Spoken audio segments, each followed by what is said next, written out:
शिव गुरु के चरणों में प्रणाम करती हूँ, मेरा प्रणाम स्वीकार हो। माता पार्वती के चरणों में प्रणाम करती हूँ, मेरा प्रणाम स्वीकार हो। धरती माता के चरणों में प्रणाम करती हूँ, मेरा प्रणाम स्वीकार हो।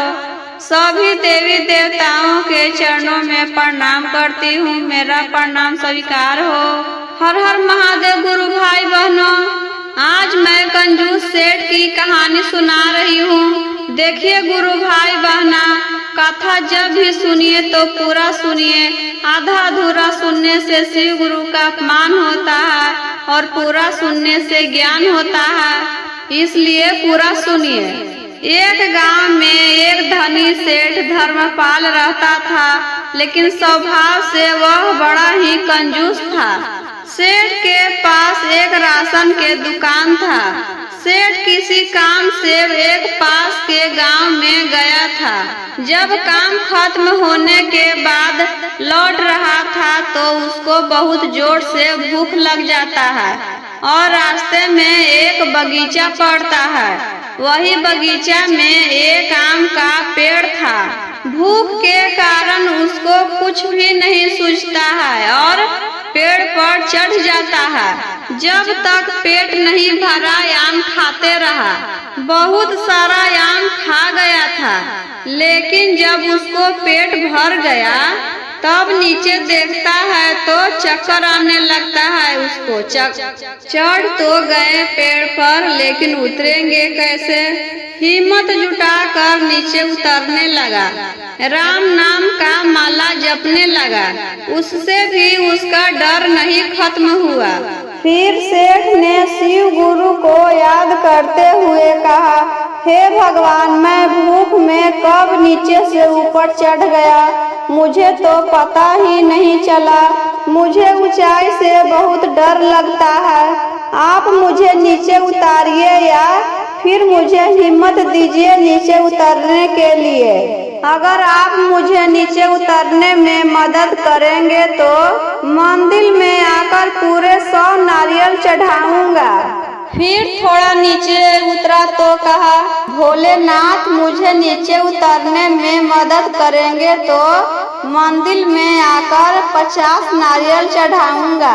फिर थोड़ा नीचे उतरा तो कहा, हे प्रभु, मुझे नीचे उतरने में मदद करेंगे तो मंदिर में आकर पूरे 25 नारियल चढ़ाऊंगा और 5 ब्राह्मण को खाना खिलाऊंगा। जैसे जैसे नीचे उतरते जाता है दीदी, नारियल का गिनती कम करते जाता है। जब थोड़ा सा ही दूर पर रहता है तो कहता है, हे शिव गुरु, आप सही सलामत नीचे उतारेंगे तो 1 नारियल और 1 ब्राह्मण को खाना खिलाऊंगा।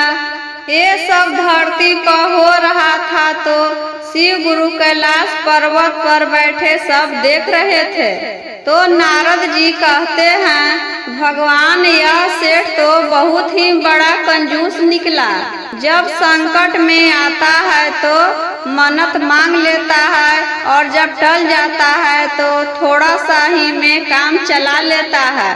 शिव भगवान कहते हैं, आप देखते जाइए, कहने से कुछ नहीं होता है, सब कर्मों का फल है। सेठ अपने घर जाता है और सारी बात अपनी पत्नी से बताता है। फिर सुबह उठकर अपनी पत्नी के साथ मंदिर में जाता है नारियल चढ़ाने के लिए। मंदिर के बाहर फूल माला के दुकान लगा था। दुकान वाला कहता है, भैया, पूजा के थाली तैयार कर दूं फूल माला के साथ?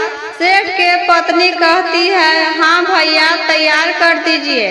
सेठ कहता है, नहीं नहीं, मैं अपने साथ 1 नारियल लेकर आया हूँ, फूल माला के लिए नहीं कहा था।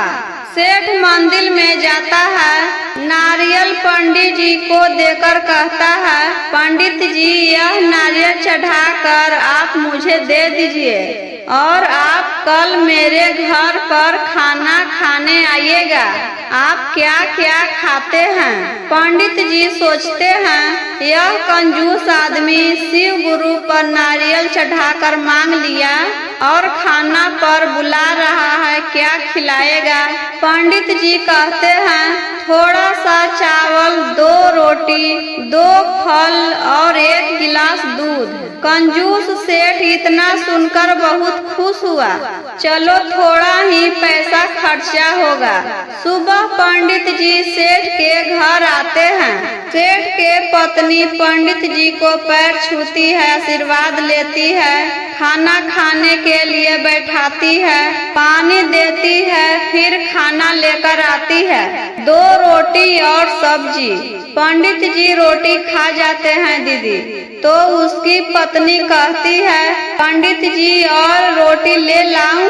सेठ कहता है क्या कह रही हो?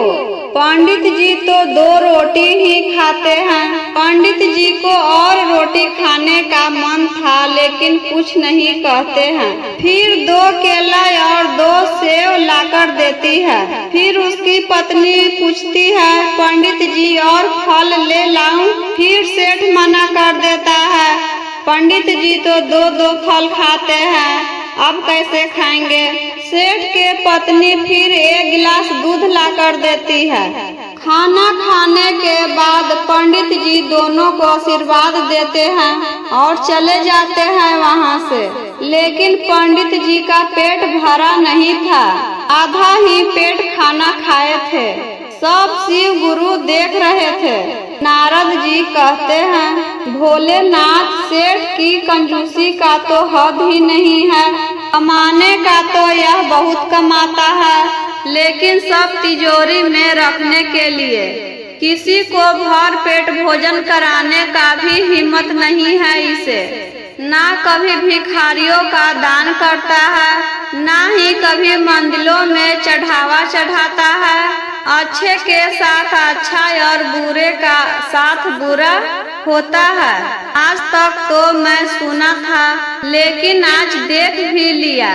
कुछ दिन के बाद क्या होता है दीदी? साधु के रूप में एक डकैत भिक्षा मांगने आया सेठ के घर पर। उसकी पत्नी कहती है बाबा, मेरा गोद सुनी है, मेरा कोई भी बच्चा नहीं है, सब कुछ उपाय कर कर थक गई हूँ। साधु कहता है मेरे पास एक उपाय है, 5 किलो सोना, 5 किलो चांदी और कुछ रुपये किसी साधु को दान करना होगा तो तुम्हारा गोद भर जाएगा।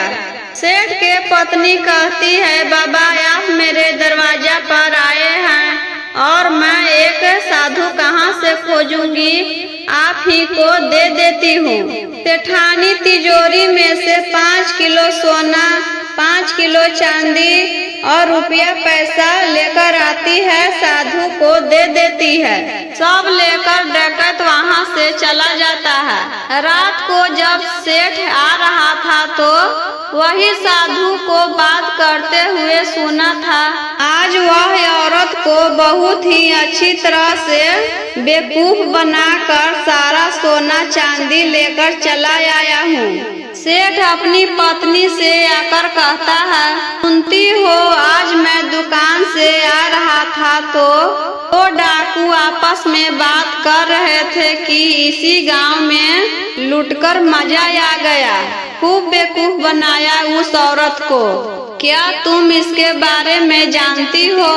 किसके घर से साधु लूटकर गया है? सेठ के पत्नी रोते रोते कहती है, अजी वह औरत मैं ही हूँ। मैं साधु के रूप को पहचान ना पाई। साधु के रूप में डकैत है और पूरा उल्टा सीधा समझाकर हमसे ही सारा धन लेकर चला गया। इतना सुनकर सेठ कपार पर हाथ देकर बैठ गया कि मेरा कंजूसी का फल मिल गया।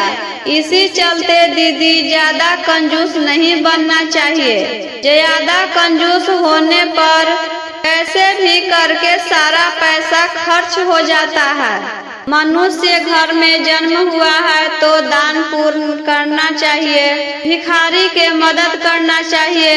मेरा वीडियो अच्छा लगा हो गुरु बहना तो लाइक करे, शेयर करे।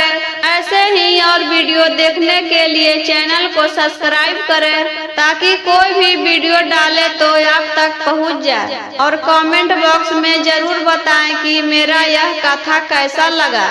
हर हर महादेव गुरु भाई बहना।